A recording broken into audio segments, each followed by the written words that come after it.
মাকারু ওয়া মাকারাল্লাহ ওয়াল্লাহু খায়রুল মাকিরিন।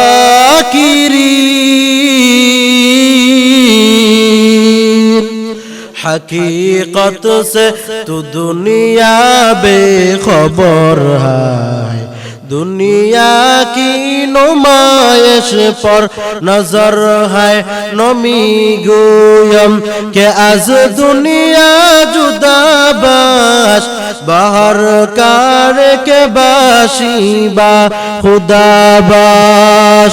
भाईरा आमार, এই দুনিয়ার জমিনে যারা আল্লাহর সাথে মক্কর দিতে চায়, টক্কর দিতে চায়, আল্লাহ বলে বান্দা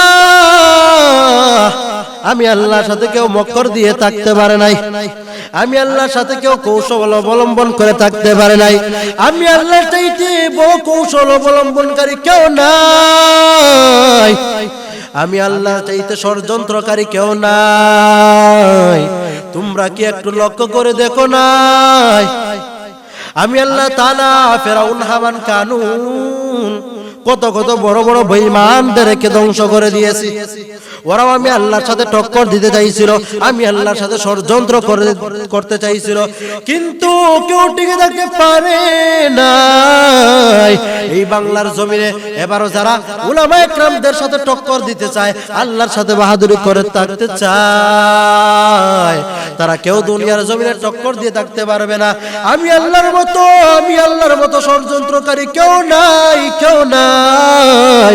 এই জন্য বান্দা তোদেরকে সাবধান করে দিতে চাই, আল্লাহর সাথে কেউ বাহাদুরি করবা না। বাহাদুরি কেউ করে আল্লাহর সাথে টিকে থাকতে পারে নাই। হেদায়েতের মালিক আল্লাহ, দুনিয়ার জমিনে কেউ কাউকে হেদায়েত দিতে পারবে না।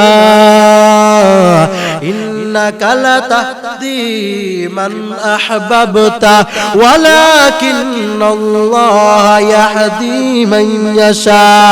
আল্লাহ ডাক দেয়, ও পয়গম্বর, আপনি আপনার উম্মতদেরকে জানায়া দেন, আপনি যাকে মহব্বত করেন, আপনি যাকে ভালোবাসেন, তাকে চাইলেই আপনি হেদায়েতের দরজায় নিয়ে যাইতে পারবেন না, হেদায়েত দিতে পারবেন না। কারণ হেদায়েতের মালিক আমি আল্লাহ।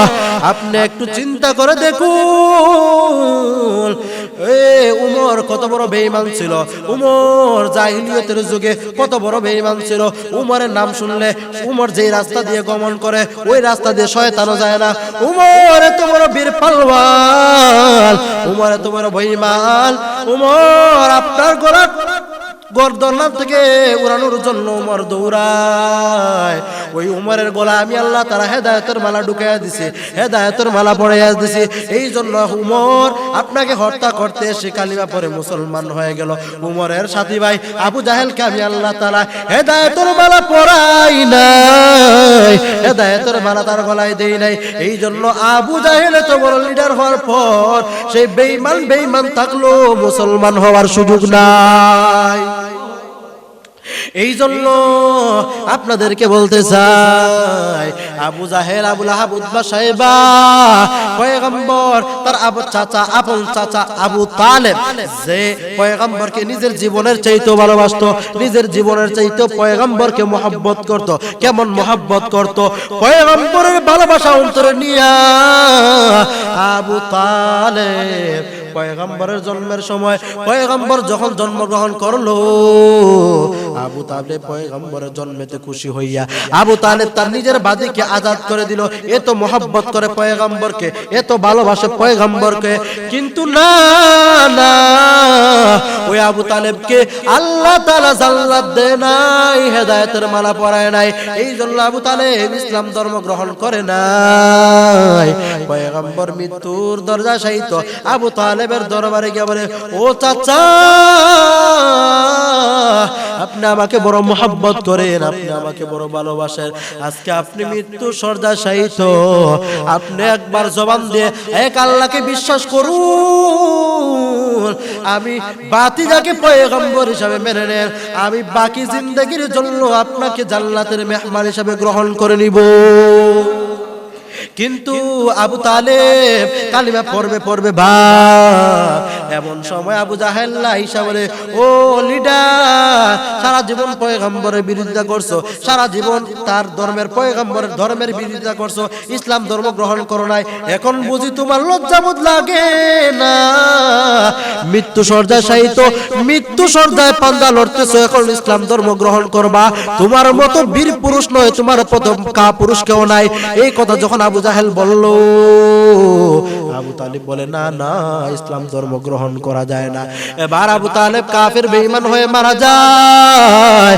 এর নবীর উম্মতের দল, এর যুবক ভাই, হেদায়েতের মালিক আমার আল্লাহ। দুনিয়ার জমিনে অন্য কেউ কাউকে হেদায়েত দিতে পারবে না। আমার আল্লাহ যাকে ইচ্ছা করে তাকে হেদায়েতের লাইনে ঢুকায়। হেদায়েতের মালিক আমার আল্লাহ। এর একটা জ্বলন্ত প্রমাণ বলখের বাদশাহ ইব্রাহিম বিন আদহাম 30 বছর পর্যন্ত রাজকীয় পরিবারে লালিত পালিত হয়ে 30 বছরের টানা প্রেসিডেন্ট বলকের বাদশাহ ইব্রাহিম বিন আদহাম 30 বছরের টানা প্রেসিডেন্ট। আমরা দুনিয়ার জমিনে 5 বছরের ক্ষমতা পাইয়া, 5 বছরের চেয়ারম্যান গিরি পাইয়া, 5 বছরের মেম্বার গিরি পাইয়া, 5 বছরের এমপি গিরি আর মন্ত্রী গিরি পাইয়া কত বাহাদুরি করি। আমার মতো বড় লিডার কেউ নাই, আমার মতো মেম্বার কেউ নাই, আমার মতো চেয়ারম্যান কেউ নাই, আমার মতো এমপি মন্ত্রী কেউ নাই, কেউ নাই। 5 বছরের বাহাদুরি, 5 বছরের ফুলের মালা, 5 বছর জুতার মালা, এই 5 বছরে কত বাহাদুরি করে। কিন্তু ইব্রাহিম বিন আদহাম রহমতুল্লাহ আলাইহি টানা 30 বছরের প্রেসিডেন্ট, কেউ তাকে নামাইতে পারে না, এমন রাজত্ব পরিচালনা করতেছে। ইব্রাহিম বিন আদহাম রহমতুল্লাহ আলাইহি একদিন জঙ্গলার মধ্যে পাখি শিকার করার জন্য তীর নিয়ে যায়। ওইদিকে উনার ঘরের বাদি, উনার বিছনাকে পরিষ্কার করার জন্য, বিছনাকে গুছানোর জন্য, বাদি বিছনাকে পরিষ্কার করার জন্য গিয়া, এত সুন্দর আরামের বিছানা। এবার চিন্তা করলো বাদি, বাদশা তো ঘরের মধ্যে নাই, তাহলে আমি একটু আরাম করতে পারি, একটু বিশ্রাম নিয়ে দেখি ওই বিছনার মধ্যে কেমন মজা, বাদশার বিছনা কেমন মজার বিছানা। একটু আরাম করার জন্য, বাদিটা টেস্ট করার জন্য শুইছে বিছনার মধ্যে। শুয়ার সাথে সাথে ঘুম এসে গেছে। কেমন রাজকীয় পোশাক, কেমন রাজকীয় বিছানা। ওই বিছানার বাদি শুয়ার সাথে সাথে ঘুমিয়ে পড়ছে, বলতে পারে না, ঘুমিয়ে পড়ছে। ওইদিকে বাদশাহ ইব্রাহিম বিন আদহাম রহমতুল্লাহ আলাইহি জঙ্গলা থেকে পাখি শিকার করে আইসা ঘরের মধ্যে ঢুইকা দেখে উনার বিছানায় বাদি শুয়া, মাথা গরম। বাদশার বিছানায় বাদি শুয়া, মেজাজ কি আর ঠান্ডা থাকবে? না না, মেজাজ গরম হয়ে গেছে। এবার বাদশা মেজাজ গরম হয়ে গেল। বাদশা ডাক দিয়া কয়, কি ব্যাপার? আমার মতো একজন বাদশার সেবিকা হইয়া, আমার ঘরের চাকরানি হইয়া আমার রাজকীয় বিছানার মধ্যে শুয়ে পড়ছে, ব্যাপারটা তো কম না, সাহসটা তো কম না। এবার বাদশা একটা চাবুক নিয়ে ওই বাদির উপর আঘাত করে। বাদিকে আঘাত করার সাথে সাথে বাদি ঘুম থেকে জাগ্রত হয়ে হাসতে শুরু করে। এবার ইব্রাহিম বিন আদহাম বলে, সাহস তো কম না, আমার বিছানায় ঘুমাইছে, প্রহার করলাম আবার হাসে, আমার সাথে টিটকারি করে। এবার বাদিকে আরেকটা প্রহার করলো ইব্রাহিম বিন আদহাম রহমতুল্লাহ আলাইহি। এবার বাদি কান্না শুরু করে দিল। এবার বাদি কান্না শুরু করে দেওয়ার পর ইব্রাহিম বিন আদহাম রহমতুল্লাহ আলাইহি বলে, এটা কেমন পাগল বুঝলাম না। প্রথম আঘাতে মারলাম, কান্না করলো না, হাসলো। দ্বিতীয় আঘাত দিলাম, কান্না করলো, ব্যাপারটা কি বুঝলাম না। যদি পাগল হইতো তাহলে প্রথম আঘাতে যেভাবে হাসছে দ্বিতীয় আঘাতেও হাসার কথা। আর যদি ভালো মানুষ হইতো তাহলে প্রথম আঘাতে কান্নার কথা, দ্বিতীয় আঘাতেও কান্নার কথা। কিন্তু প্রথম আঘাতে হাসলো, দ্বিতীয় আঘাতে কান্না করলো, ব্যাপারটা কি? এটা কেমন পাগল? এমন পাগল তো আমি দেখি নাই। এবার ইব্রাহিম বিন আদহাম রহমতুল্লাহ আলাইহি বাদিকে ডাক দিয়া কয়, রে বাদি, তোমার কি একটু বলো, তুমি প্রথম আঘাতে কেন হাসলা, দ্বিতীয় আঘাতে কেন কান্না করলা? বাদি ডাক দিয়া কয়, বাদশা জাহাপনা, আমি জানি আপনার বিছানায় ঘুমাইবার মতো সাহস আমার হয় নাই। আমি ওই ধরনের মানুষ না, আপনার রাজকীয় বিছানায় ঘুমাবো। আমি আপনার ঘরের বাদি, আপনার চাকরানি, আমি ওই বিছানায় ঘুমাইবার কোন সুযোগ, কোন যোগ্যতা আমার নাই। কিন্তু কেন ঘুমাইছি? আমি ঘুমাইতেও যাই নাই, আমি ঘুমানোর কোনো উদ্দেশ্য ছিল না। আপনি যখন জঙ্গলার মধ্যে পাখি শিকার করতে যান, তখন আমি আপনার বিছানাটা ঝাড়ু দিতে আইসা, পরিষ্কার করতে করতে আইসা গুছাইতে আইসা টেস্ট করতে গিয়ে আমি ঘুমাইয়া পড়ছি বলতে পারি না, এটা আমার অপরাধ, এটা আমি মেনে নেই। কিন্তু আপনার অপরাধ এই জন্য আপনি আমাকে প্রহার করেছেন। আপনি প্রহার করছেন, প্রথমবার যখন প্রহার করছেন আমি মনে করছি আমার অপরাধের জন্য আপনি আমাকে প্রহার করছেন। আমি মনে করছি আমার মনে হয় অপরাধ কেটে গেছে, এই জন্য আমি হাসছি। কিন্তু দ্বিতীয়বার যখন আপনি আবার আমাকে প্রহার করছেন তখন আমি নিজের জন্য হাসি নাই, বরং আপনার জন্য কান্না করছি রে বাদশা। এবার বাদশার মাথা বড় খারাপ। ব্যাপারটা কি, আমার প্রতি তোমার নাকি এত দরদ? তুমি আমার জন্য কান্না করছো, ব্যাপারটা কি, কারণটা কি? বাদী এবার সুন্দর একটা নসিহত করে বলল, ওরে ইব্রাহিম বিন আদহাম, আমি আমার অপরাধের জন্য প্রথমে বেত্রাঘাত করেছো, আমি শাস্তি পেয়েছি। আমি মনে করছি আমার অপরাধ না জানি শেষ হয়ে গেছে, কিন্তু তুমি যখন দ্বিতীয়বার আঘাত করেছো আমি আপনার জন্য কষ্টে ব্যথায় ব্যথিত হয়ে কান্না করছি। কারণ আপনি দুনিয়ার জমিনে একটু অপরাধ করার কারণে, আপনার বিছানায় শুয়ে থাকার কারণে, আমার অপরাধের কারণে আপনি আমাকে মারছেন। আমার মনের ভিতরে কোনো কষ্ট নাই, কোনো দুঃখ নাই, কিন্তু আপনার জন্য কেন কান্না করছি জানেন? আমি চিন্তা করলাম আপনি 30 বছরের টানা প্রেসিডেন্ট, আপনি শুধু দুনিয়া পাইছেন, কিন্তু আমার মাওলাকে পাল্লাই। আপনি একটু অপরাধ করার কারণে আমাকে প্রহার করছেন। আমি চিন্তা করলাম আপনি দুনিয়ার জমিনে তো বাহাদুরি করতেছেন, তারা টানা 30 বছরের প্রেসিডেন্ট আপনি, আপনার জানি কত অপরাধ আমার মাওলার দরবারে জমা হয়ে গেছে। আপনার না জানি আমার মাওলার দরবারে কত বেত্রাঘাত একত্রিত হয়ে গেছে। এই জন্য আপনার বেতায় ব্যতীত হইয়া আমি বাদী কান্না করেছি। এবার ইব্রাহিম বিন আদহাম রহমতুল্লাহর মাথার ভিতরে একদিন ঘুমের ঘরে ইব্রাহিম বিন আদহাম রহমতুল্লাহ আলাইহি ঘুমের ঘরে বসে রইছে। হঠাৎ রাত 11টার দিকে দেখেন কিভাবে আল্লাহ তাআলা বান্দাকে হেদায়েতের লাইনে ঢুকাইয়া দেয়। ইব্রাহিম বিন আদহাম রহমতুল্লাহ আলাইহি 11টার দিকে, রাত্র 11টার সময় এক ফকির অথবা দরবেশ তার বাদশার গেটের মধ্যে আইসা কলিং বেল দিছে। কলিং বেল দেওয়ার পর দারওয়ান বাইর হইছে। দারওয়ান বাইর হওয়ার পর, এত রাত্রে আপনি কোথায়, কই যাবেন, কেন আসছেন? বলে আমি আপনার বাদশার সাথে দেখা করতে চাই। এবার দারওয়ান বলে না না, আমার বাদশার সাথে সাধারণ কোনো মানুষের দেখা করার কোনো সুযোগ নাই, দেখা করার কোনো সিস্টেম নাই, দেখা করা যাবে না, এত রাত্রে বাদশা দেখা করবে না। এবার নাসুর বান্দা বলে না না, আমি একজন মুসাফির মানুষ, আমি আপনার বাদশার সাথে একটু দেখা করতে চাই, আমি আপনার বাদশার সাথে একটু কথা বলতে চাই, একটু দেখা করতে চাই, একটু সুযোগ করে দেন। এবার ওই দারওয়ান বাদশাকে গিয়ে বলল, এক মুসাফির ব্যক্তি আসছে, জীর্ণ শীর্ণ কাপড় পরিহিতা, আপনার সাথে দেখা করতে চায়। নাসুর বান্দা, আমি বললাম দেখা করার সুযোগ নাই, এরপরও যায় না। এবার ইব্রাহিম বিন আদহাম রহমতুল্লাহ আলাইহি বলেন, যাও ওই নাসুর বান্দাকে নিয়ে আসো, দেখি বান্দাটা কে। এবার ওই বান্দা ইব্রাহিম বিন আদহাম রহমতুল্লাহ আলাইহির কাছে গেল, গিয়া বলল, বাদশা জাহাপনা, আমি একজন মুসাফির মানুষ, অনেক লম্বা সফরে বাইর হয়েছি, রাত্র অনেক হয়ে গেছে, ভাবলাম আপনার এই মুসাফিরখানায় আমি একটু বিশ্রাম গ্রহণ করি, রাত্র যাপন করি। ইব্রাহিম বিন আদহাম রহমতুল্লাহ আলাইহি বলে, আপনি আমার এটাকে মুসাফিরখানা বলছেন? কত বড় স্পর্ধা!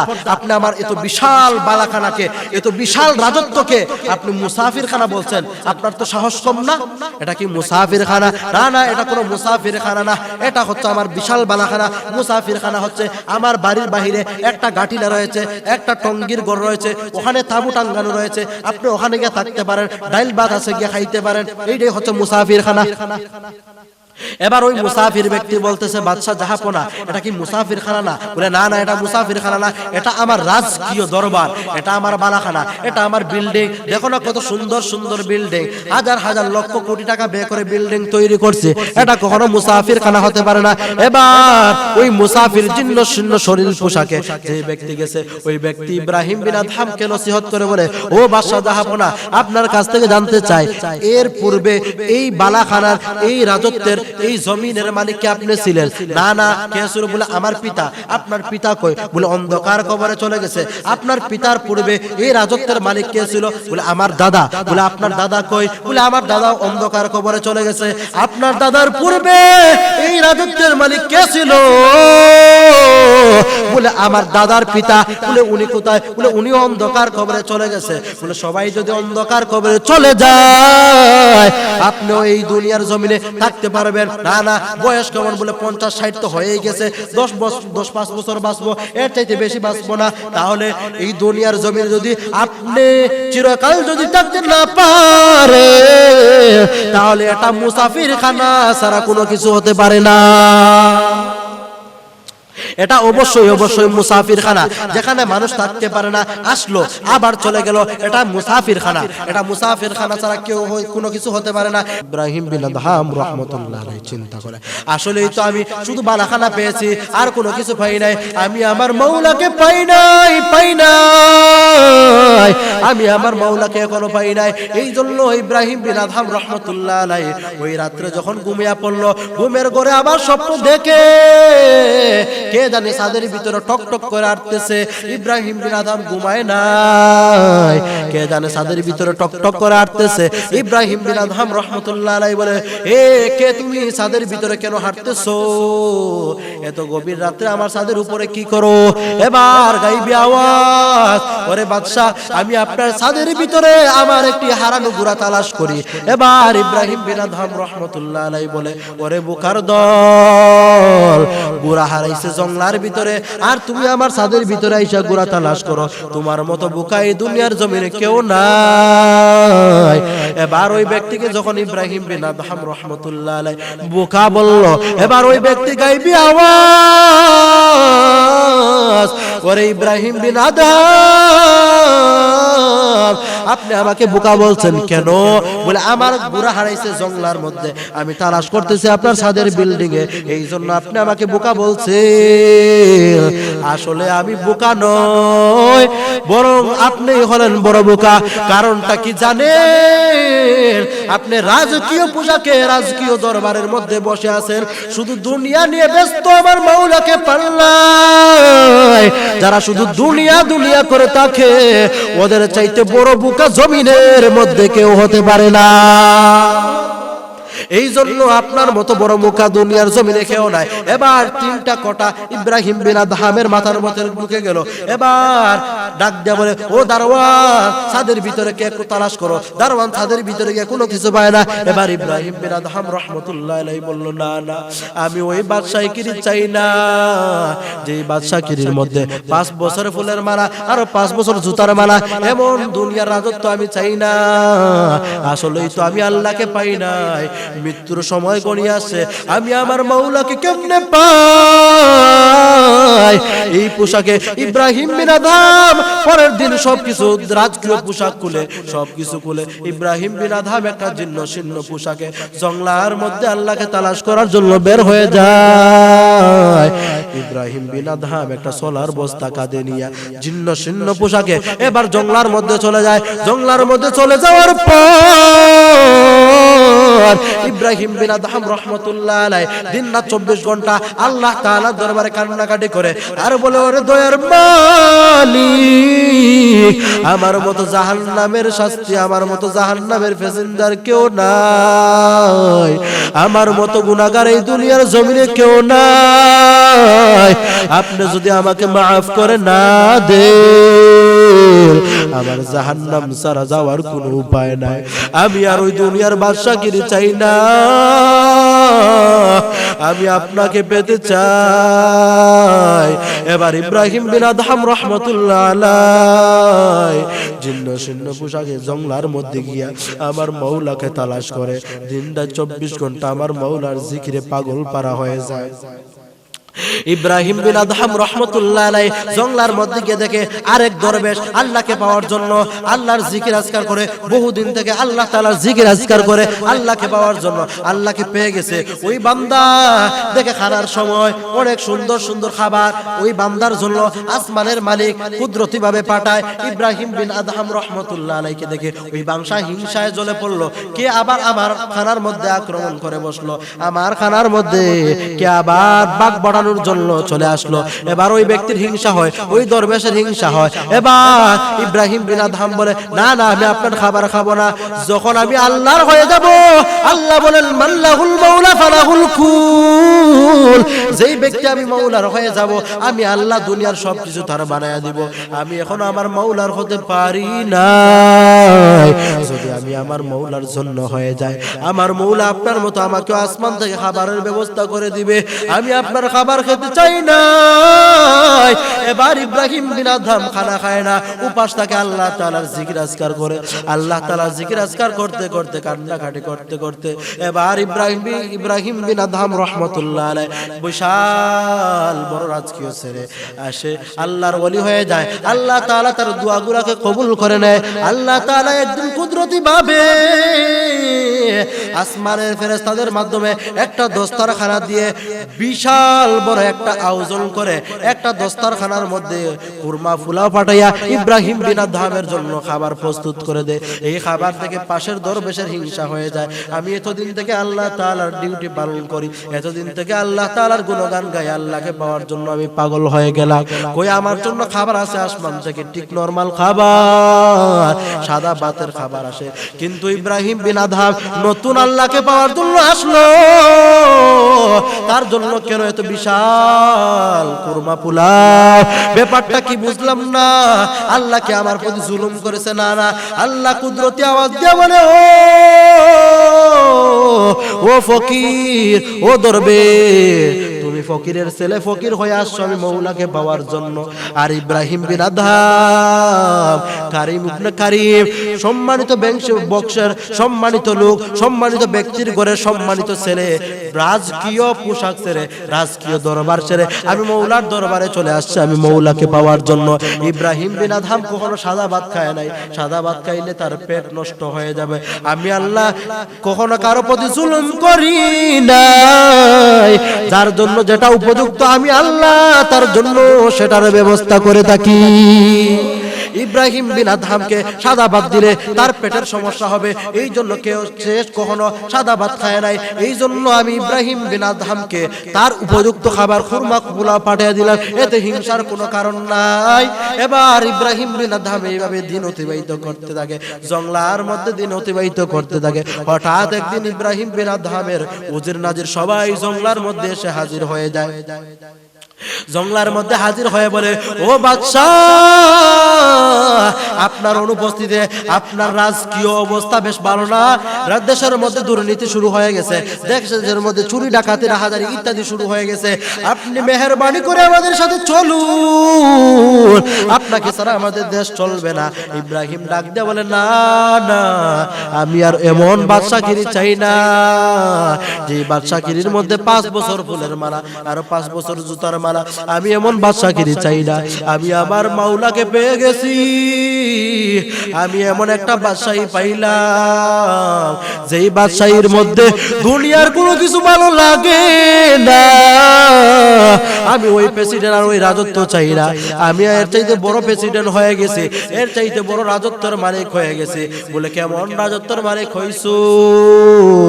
এবার উজির নাজির বলে, কেমন রাজত্বের মালিক হইছো আমাদেরকে একটু দেখাও।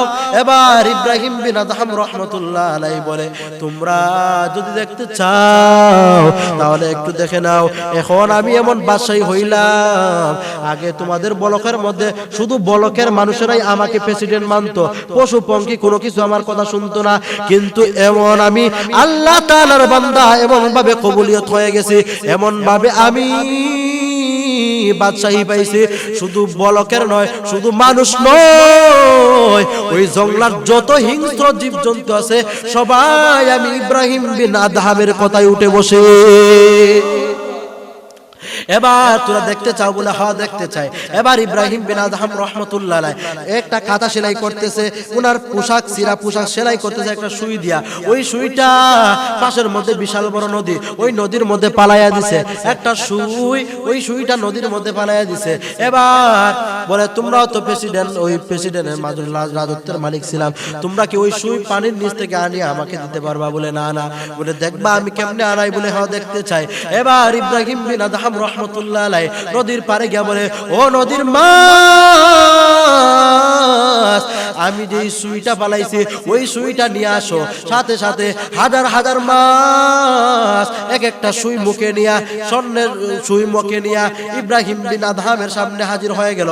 ইব্রাহিম বিন আদহাম ডাক দিয়ে বলে, না না, আমি এই সুই চাই নাই, চাই নাই, আমি যেই লোহার সুই এই নদীর মধ্যে পালাইছি এই লোহার সুইটা আমাকে এনে দিতে হবে। এবার হঠাৎ করে একটা মাছ লোহার সুইটা মুখের মধ্যে নিয়ে ইব্রাহিম বিন আদহামের সামনে হাজির হয়ে গেল। এবার তার রাজা প্রজারা সবাই আশ্চর্য হয়ে গেল, কি ব্যাপার? ইব্রাহিম বিন আদহামের কথা দেখি এখন নদীর মাছও শুনে। শুধু তাই নয়, শুধু তাই নয়, জংলার হিংস্র প্রাণীরাও আমি ইব্রাহিম বিন আদহামের কথা শুনে একটা বাঘ ওই জংলার মধ্যে ছিল। ইব্রাহিম বিন আদহাম যখন জিকির শুরু করলো তখন ওই বাঘটা জংলা ছেড়ে অন্য জংলায় চলে গেল। এই হলো আল্লাহকে পাওয়ার মালিক, এই হলো হেদায়েতের মালিক আল্লাহ। দুনিয়ার জমিনে আল্লাহ তাআলা যাকে ইচ্ছা তাকে হেদায়েত দেন। এর নবীর উম্মতের দল, হেদায়েতের মালিক আমার আল্লাহ। এই জন্য বান্দা যদি হেদায়েত পাইতে চাও আল্লাহ তাআলার দরবারে এসে হাজির হয়ে যাও, আর নাফরমানি করো না। কয়দিন আর বাঁচবা একটু লক্ষ্য করে তাকাও। এরে যুবক ভাই, তোমার মতো কত যুবক হুন্ডা অ্যাক্সিডেন্ট করে মারা যায়, গাড়ি অ্যাক্সিডেন্ট করে মারা যায়, হঠাৎ স্ট্রোক করে মারা যায়। তোমার মতো কত যুবক তোমার খেলার সাথী ছিল, আজকে তোমার খেলার সাথী নাই। কোন দিন তোমারও জানি মরণ হয়ে যায়। মরণের পূর্বে মরণের প্রস্তুত নিয়ে কবরে যাও। যদি কবরের মধ্যে যদি কবরের সামাল নিয়ে যদি যাইতে না পারো, ওই কবরের আযাব বড় ভয়ঙ্কর। কবরের আযাব তুমি সহ্য করতে পারবা না, ওই কবরের আযাব কারো সহ্য করার ক্ষমতা নাই। এর নবীর উম্মতের দল পয়গম্বর বলেন, আল কবর রাউযাতুম মির রিয়াজিল জান্নাহ আও হুফরাতুম মিন হুফারিন নার। ওই কবরটা কারো জন্য হবে জান্নাতের বাগান, আবার কারো জন্য হবে জাহান্নামের গর্ত। যদি নেক আমল নিয়ে কবরে যাও, কবরটা হবে জান্নাতের বাগান। আর যদি বদ আমল নিয়ে যদি কবরে যাও, ওই কবরটা জাহান্নামের গর্ত হয়ে দাঁড়াবে রে বান্দা। এই জন্য তোমাদের পায়ে হাতে ধরে আল্লাহ তাআলার দিকে ফিরে আসো, আল্লাহর পয়গম্বরের আনুগত্য করো, আল্লাহ তাআলার কোরআনকে মানো, কোরআনকে অনুসরণ করো, নিজের জীবনকে নবীর সুন্নতি তরিকা মোতাবেক নিজের জীবনটা পরিচালনা করো, নিজের জীবনটাকে সুন্দর করে পরিচালনা করে যাও। তুমি জাহান্নামের ফেসিন্দার ছাড়া কিছু নয়। এই জন্য আল্লাহর দরবারে দোয়া করো, আল্লাহ তাআলা যেন আপনাকে আমাকে সবাইকে আল্লাহ তাআলা যেন হেদায়েতের লাইনে ঢুকাইয়া আল্লাহ তাআলা যেন জান্নাতের মেহমান হিসেবে কবুল করে। সবাই বলেন আমিন। ওয়া আখির দাওয়ানা আলহামদুলিল্লাহি রাব্বিল আলামিন।